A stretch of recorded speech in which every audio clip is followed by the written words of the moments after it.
হরে কৃষ্ণ।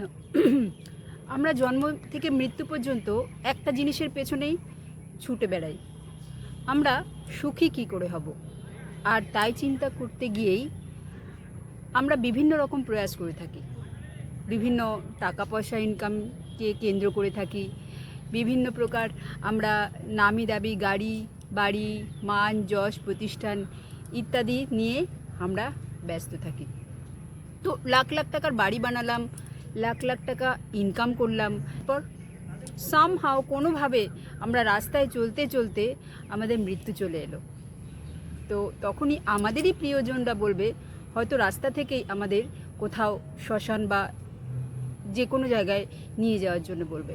তো ভগবান ভগবদ্গীতায় বলছে, জমজম বাপি শরণ ভাবম ত্যাজোত্তন্তে কালে বরম তম তম আবৈতি কন্তেয় সদা তদ্ভাব ভাবিতা।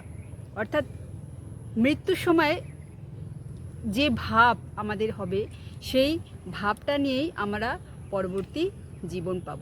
তাহলে কী লাভ? আমাদের মৃত্যুর সময় যদি চিন্তাটা সেই জড় জগতের প্রতিই থেকে যায়, তাহলে আমাদের পরবর্তী জীবন বিনাশ প্রাপ্তি হবে, অর্থাৎ কোনো লাভ নেই। অনেক কিছু ইনকাম করেও, অনেক কিছু একত্র করেও আমাদের কিছু লাভ নেই যদি না মৃত্যুর সময় আমাদের কৃষ্ণ চিন্তা হয়।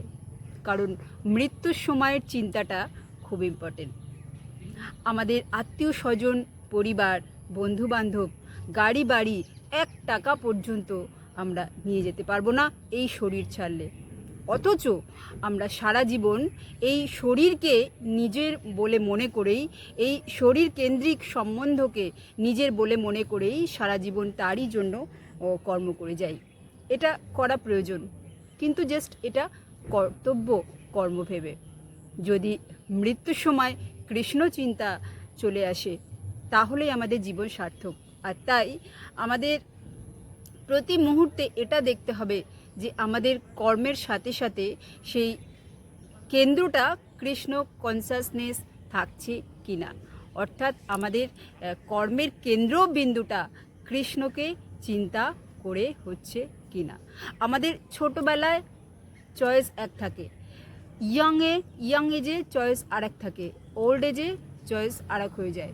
কিন্তু আমাদের এই চয়েসের সাথে সাথে আমাদের শরীরের বয়সও বাড়ে এবং আমরা মৃত্যুর দিকে এগিয়ে যাই।